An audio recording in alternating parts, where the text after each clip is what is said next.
There are only a few requirements to qualify for public office, including citizenship, where you live, and being at least a certain age, depending on the job. There is not, however, a maximum age for serving in Congress, the Supreme Court, or the presidency. But as our governing bodies get older, it begs the question, should there be?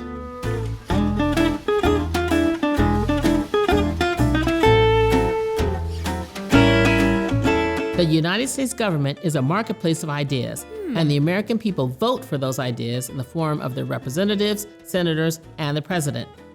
Now, we should clarify up front that good ideas can come from anyone, no matter their age, race, background, or any other trait. But does not having an age limit for public office keep new ideas from being able to enter the marketplace?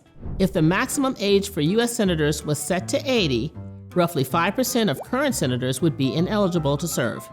That number jumps to over 30% if it were set at 70, and almost 70% if it were set at 60.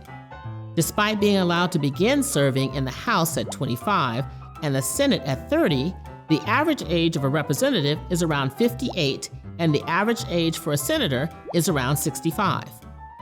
In 2024, Joe Biden is in his 80s, and currently our nation's oldest president in history, following Donald Trump, who was also our nation's oldest president during his term. And the United States has seen senators, representatives, and Supreme Court justices reach their 90s while in office. Supreme Court justices have lifetime appointments, along with all federal judges.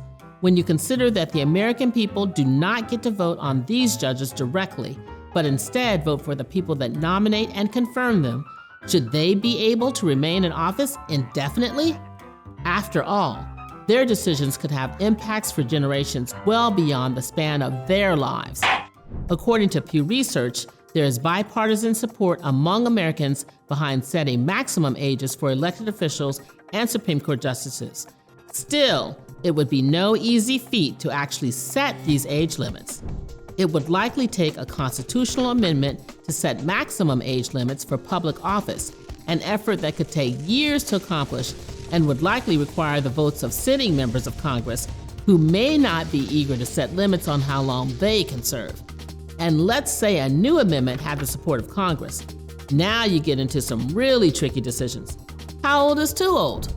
Because while there may be a majority bipartisan opinion in favor of setting age limits, there is much less agreement of what those limits should actually be. And remember, you have to be very careful you don't slip into age discrimination when talking about this issue. A person's age alone does not define their abilities or beliefs. Some argue that a more palatable plan would be to set term limits for all public offices, just like we do for the presidency. This would not keep anyone out due to age, but would ensure a regular flow of new people and ideas. An argument against this plan is that government, and especially Congress, is a game of compromises. Compromise takes trust, and trust can take time to build. Especially for representatives who only serve 2-year terms, it may be difficult to build that necessary level of trust to become an effective lawmaker if they were limited in how many terms they could serve. So what do you think?